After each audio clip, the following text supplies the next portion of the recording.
Higher education opened doors to many students. But I think one question people forgot is, where are these students going to sleep? Student accommodation brings a lot of purpose to students. It does contribute to their living and learning experience, that there's also life outside the classroom. Being accepted at the University of the Free State Koko campus, it was a huge achievement for me because I never thought I would be here. Sometimes we get that idea that these things happen to lucky people. So I never thought I was the lucky one. Across South Africa, more young people are accessing higher education than ever before. Yet for many, the challenge was never gaining admission. The challenge was finding a safe, affordable place to stay. The comforting space of seeing rooms with beds, seeing the real study room existing in the corridors. The social space of students where they're gonna meet, you're gonna socialize, because these buildings are not just block of buildings or walls, but people stay there, a community stays there, students are able to develop, and there's also really a sense of care that is alive in these buildings. It gives convenience for students to be housed within the campus. It saves them time, and it also provides a home away from home. Happy campus life equals a happy student. So this project gave a sense of hope that somebody will definitely achieve their dreams in these spaces. For students, especially those that come from far-flung areas of our locality, those students have to make difficult choices every day about transport or food.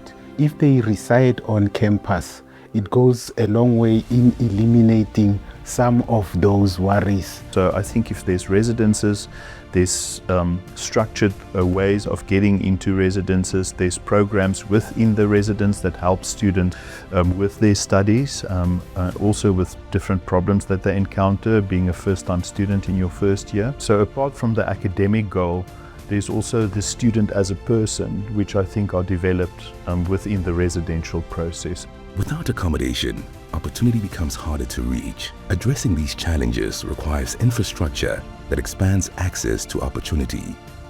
In partnership with the University of the Free State, DBSA supported the expansion of student accommodation infrastructure at both the Kwakwa and Bloemfontein campuses, designed to meet immediate needs while creating long-term value.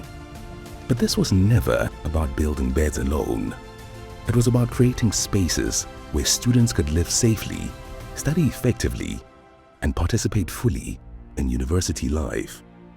What we tried to create was little, we call it pods at the time, that was smaller units.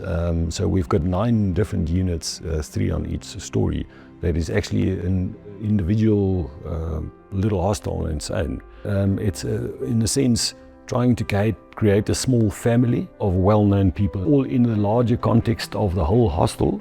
The hot water is always circulating, so if you open the tap, the hot water is there immediately. So you don't have to wait for hot water, so there's no hot water waste. A student is not just an academic being, it is a social being as well. We had to provide a design that supports both academic excellence and growth within an academic environment, while still being socially relevant.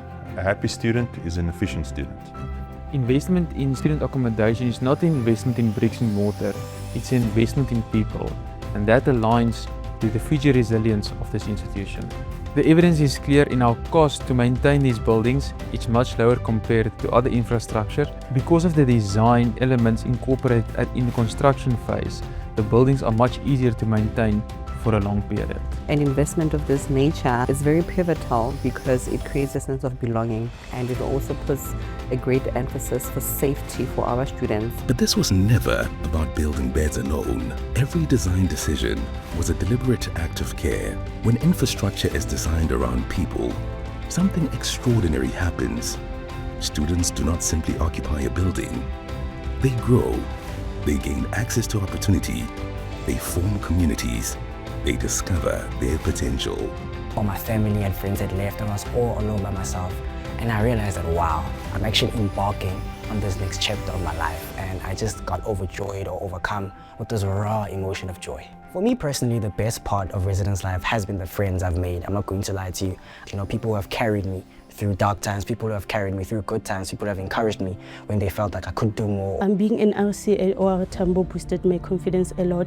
I can now stand in front of students and articulate myself in a manner that I want. And the students that time, they really listen. I feel like it has given me a platform to show that I can do this, like I am able. So universal access, we're part of it. Students with wheelchairs are able to be accommodated. They are able to cook. The stoves are lower, the zincs are lower for the wheelchair student. So I think there are a lot of student-centeredness in terms of thinking. It caters almost all the needs of a student to be successful at the university. Feedback has been amazing, where students transformed and saying it is through these residences that I was able to feel like I'm a human. For the first time, we had students in wheelchairs that are student leaders.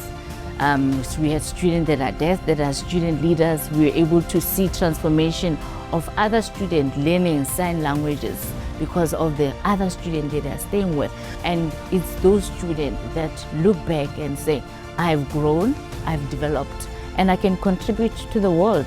I think if you come into a residence space, you're not supposed to leave the same person you were. I think I look at myself in 2023, it's 2026 now. I'm not the same person I was in 2023 that I am now in 2026. And the biggest contributing factor is that I lived and raised and I got to experience everything and all that I could within this one space. And hence I am here today. So the evolution and the growth of an individual is what I would say. I grew up in residences, so to me I felt privileged to be able to contribute to making residences a better living environment for students. What stays with me is the fact that we created an impact, not just the 250 students at that stage, but actually hundreds and thousands of students' lives. Every residence room tells a story of opportunity, of belonging, of potential realized, of futures taking shape. Because development is not measured by the buildings we finance, it is measured by the lives transformed within them. If I can use one word to describe impact, it would be change. Impact means growth. In one word, means transformation. Adding value. Adding value. It's an equivalent of seeing something to light and something, manifest. This is how we go beyond finance. The DBSA, building Africa's prosperity.